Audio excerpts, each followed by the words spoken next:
Hello, it's Scott Manley here, and today we are looking around the interior of this nicely rendered, kind of low-tech looking spaceship. Very beaten up and old school. This is Infinity Battlescape, at least it is the prototype.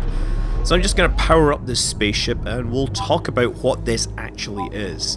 So there we go, it looks a bit like an Asp Explorer with an offset cockpit, I guess. There we are, just shifting out of here very carefully. Now, this is a spaceship game, as you might have guessed. It is, well, the reason why this is interesting is because it's based on a game engine, though, the iNova engine, which has been in development since 2004. Now, originally, or at one point, it was pitched as being the game engine of something called Infinity Quest for Earth. That was a purported MMO, which would, of course, be the Eve killer that everyone wanted. As it happens, they never actually started developing that. But you can see that the game engine is actually a pretty solid piece of work here, especially for spaceships. I mean, oh, look here, we've got a spaceship here, the SCR Fortify. Let's follow this thing around here. The spacecraft is flying according to full-on Newtonian physics with, of course, maneuvering thrusters pointed every single which way, so it's easy to fly. You can do it with flight control on, and it's literally just point and set your speed and it'll try to fly along that route. Or you can turn off flight control and do it manually. Oh, look, it's coming into land here, maybe? Oh, there's another one here. This is like a little landing area here. What have we got? Is that like an Astro? I don't know. This is just an NPC ship flying around. So this is, as I said, it's a prototype. It's not an alpha. It's not a pre-alpha.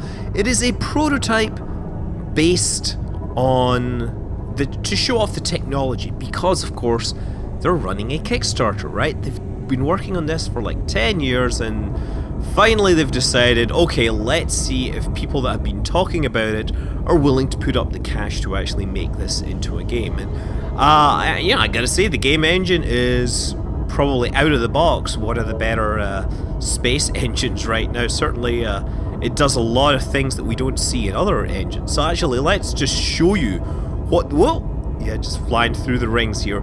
These rings are actually a bit more realistic, I think, than those in Elite Dangerous, in that the rock sizes are a lot smaller, and the planes of the rings are actually pretty thin. But we have a planet there, we have somebody over there that we can actually perhaps visit, but let's actually just head over to the planet. So what I'm trying to do is build up speed till I get to about 2.5 kilometers per second, and then I will be able to initiate warp drive. Excellent. Warp drive should let us should carry us over there a little bit faster. So the prototype is only available to a limited audience. I'm sorry I cannot share the link with you. That will be up to the developers when the time is appropriate. But you can see they have shared it with a handful of people that are providing feedback and perhaps bringing some publicity, such as I might be. Okay, so now we're really getting in close. One of the really cool features of this game engine that they have developed for space games is absolutely seamless space to planet transition. There's no special modes or whatever. There's no loading or texture maps being used at a distance. The planets are completely transitionless approaches. You see, I'm flying down, and this is a dark kind of, I don't know, it looks like it's a cratered planet, but it must have some sort of atmosphere, so clearly it can't have too much atmosphere, otherwise those craters would have been weathered away. Oh, I'm starting to pick up some rumble here, some wobble or vibration, because we're entering the atmosphere at about 5 kilometers per second. Oof. Never underestimate the sensation of some rumbling to make it feel like you're doing something dangerous, huh? Listen to the sound there. They actually get decent sounds here. They do make the disclaimer that all the art assets, all the planet assets, basically everything in this is pre-production. It was used for like their trailer. Do not judge the quality of the final modeling based on what you see in this demo here. But I've got to say, I mean, the space, I wouldn't be unhappy with a spaceship that looked like that, although I would like it for the panels to actually be functioning. Yeah, Konstantinip is on the other side of the planet. I know he's Konstantin P, but I'm going to annoy him by saying his name differently. Oh, we get some like rough rocks there. That's looking kind of cool. Very rough terrain here, and there's a crater up ahead. Let's just slide over the top, and you can see the moon, or the sun, right ahead. Let's see if we can find a nice spot to land this somewhere. Maybe the bottom of this. Well, let's fly over to the next section. Maybe there will be a nice flat. Oh, the lights are still on apparently. Yeah, there we go. That looks like a good area to land down here. Okay, so I'm just gonna bring the spacecraft down. I don't have landing gear or anything. I can just bring it over the edge here, and the physics will let it sit on the surface, which is nice. There we go. There, the sun is just creeping over those hills straight ahead here, and look, you can see the detail in this is great. This has been a completely seamless transition from space down to the planet, and there aren't many games that do that. There we go, sitting on the surface there. I've turned off my auto assist here so I don't try to adjust my speed or anything. Let's just check around, make sure that none of the windows are cracked from the landing. Nope, it looks like we are still hermetically sealed and it's ready for us to power down. There we go. And so our first journey is complete. Okay, so look, we have a target. We have another player here, someone called Dram. And I don't know, I'm suspicious, I think, and don't quote me on this because this is just some guy called Dram, but this may in fact be Martin, who is the lead developer of Take on Mars, who is known also as Dram, or Dram the Thief. I wonder if he sees me and if I could shoot him. Oh, I can take on the Take on Mars developer. There, so it's like Take on Inception or something. A little bit of vibration here. He is moving sideways very quickly.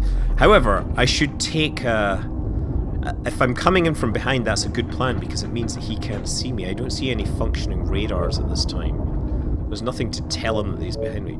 He seems to be heading towards that mountain range. Well, let me follow him. He's moving quite fast actually. I need to let the thing catch up. So I'm using the flight assist mode here. This is just basically a case of setting the speed and pointing it, and it will handle all the thrusters for you. Now, apparently they have designed the game engine so that the flight model can be very different in an atmosphere as in space, and one of their plans, according to the developers in chat, is they have a chat channel and I was talking to them. They would really like the game that they create to have goals that are on the surface that are easier to defend if you have aircraft that are capable of flying in the atmosphere.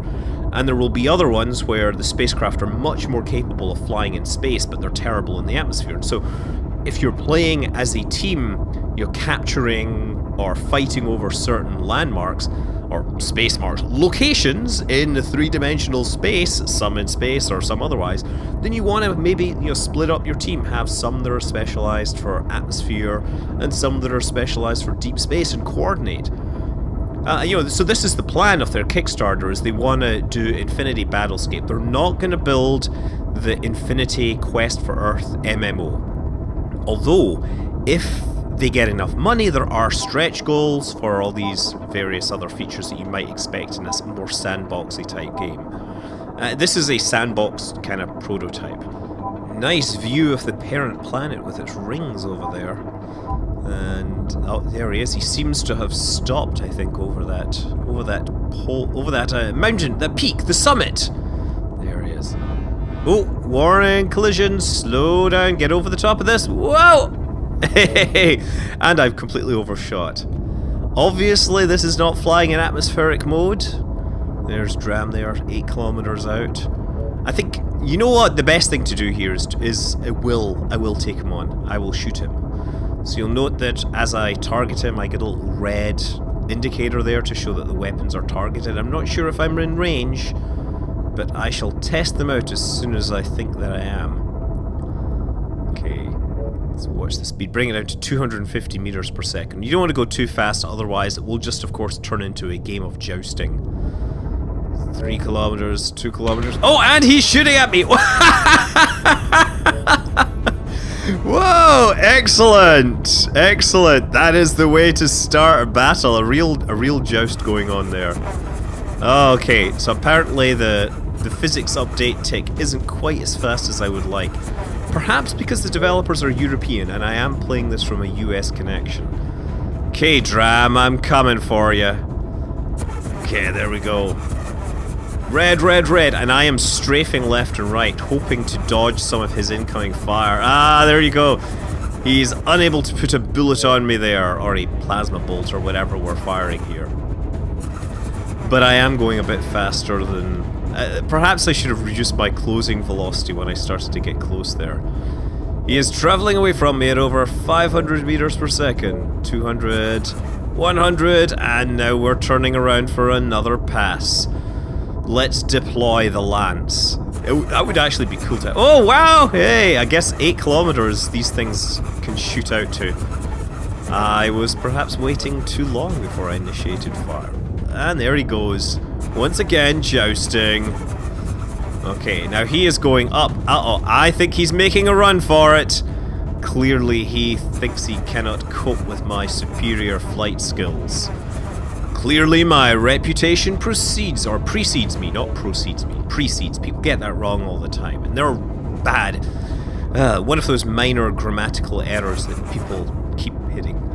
Okay, he is definitely making a run for it, and I need to go faster. Now, I think what he might be trying to do, and I'm not an expert on it, but I think he might be actually trying to go up to space. Is that trail a trail of smoke, actually? Is he on fire? Or is that... do I leave that anyway? I don't actually know because I haven't played this long enough. I suspect he's on fire. Trying to get away, but unfortunately... Yep, there he is really picking up speed now. He's going 2 point whatever kilometers per second faster than me, and sooner or rather than later, he is gonna initiate warp, and that's him. He is heading into warp. Watch the speed build up. 5, 6, 7, 8, 9, 10. Yeah, there's no way I'm gonna be able to catch him. I wonder what way he's going. Well, none of these instruments are gonna be any use. 30 kilometers per second, yeah, he's totally just warping the heck out of here. I wonder what this is. It seems to be sitting rather close to the rings. We're about 100 kilometers out, and even at this distance, it looks like a bunch of, I don't know, bunch of spacecraft. Is that a wreck site or something? Those are pretty big spacecraft, I have to say, if that is what it is. Inside 100 kilometers, and I can resolve a number of different objects. Just slowing down as I'm coming in here. I'm still... there we go, 500 meters per second, letting this thing slow down. Gotta be careful I don't crash into them, that would be unfortunate. Okay. This, yeah, I don't know, it looks like fragments of a station, perhaps. Maybe there's a salvage operation here. Look at the size of that thing. Now, obviously for the planets, they're using a lot of procedural generation, and I believe the original Infinity Quest for Earth pitch had basically, you know, 400 billion stars or something in a galaxy. You know, mostly because there are about 400 billion stars in the galaxy. They're like turning off the power and just letting it float, except that I think I might hit that. There, now I'm just going to float by and watch everything. Look at that. It's rather beautiful, isn't it? So relaxing, flying through this, I don't know, whatever it is, the remains of a station, which no doubt came to a sticky end in the middle of some conflict. It's pretty huge, I have to say. I mean, of course, you know, this has a combat system, it's a 6 degree of freedom flight system. I suspect that you need to do this kind of thing to make the combat interesting. There we go, we've got Refuse Omega here. Or Refuse Omega. Omega comes in and demands control over time and space. And of course, you have the right to refuse. Or something like that. Okay. I wonder if this is Antimatter Omega. If you look inside, he's all disappeared. Oh, hey, there's another spaceship here. Look at it zipping about there. Look at that. I'm not sure that... Whoa! I just banged into the side there. Terrible. Yeah, they have a lot of stuff sticking out here, trying to make flying around it really difficult. Good thing I'm a professional pilot, or rather I play one on the internet. Otherwise, you know, that might have caused some serious damage, but I knew how to handle it. There we go. SCR photo. I have tried shooting all of these guys. They don't die. At least not in this version, which is kind of disappointing. So, you know, I think this may actually be a lava planet. Look at those glowing areas on the far side of the planet. Obviously, the whole thing isn't lava. It's just, well, it might be pools of lava, but it might just simply be rock that is that hot. Look at that. Looks like there's rivers and stuff and everything on it here. That's pretty cool. I'm just going to take it over to the night side and get as close as I can to the surface here. I'm hoping that it won't destroy the spacecraft, but I can't guarantee that. Okay. Let's just slip down here. Yeah, it's... I'm not sure really, like, what they're supposed to be doing, what the procedural model they have for the different planets are. In fact, I wonder if we've seen all the different planet types. I've certainly... there's a gas giant, there's like a... you know, a Mars-type planet, there's an Earth-type planet, there's a lava planet. No doubt there will be more. Look at that, a giant sea of lava in this young world. I don't want to take my spacecraft too close to it because that might invalidate the warranty. Anyway, look, as I've said, this is a Kickstarter. This is a prototype. This is not available to the public. It merely shows the state of the game engine. So if you think that you would like to see Infinity Battlescape turned into a full-on game, then yeah, go out and check the Kickstarter, back it at whatever level you like. If you're not the type of person to back Kickstarters, that's okay. We're all cool here, we're all friends, and we understand that not everyone has money. You can always wait for this to be developed on whatever timescale it takes. You may not, maybe enough people back at the Kickstarter, who knows. Like, check out the Kickstarter regardless. The developers seem to have a lot of cool ideas. I believe it's a team of about 10 developers, and yeah, if you look at their page, they have a whole bunch of stuff, a whole bunch of plans, you know, bigger ships, cooler ships, multi-role ships. They have game modes and everything. They want to make it, if they get enough money, they want to make it a semi-persistent universe. The current goal is 300,000 and they are halfway there.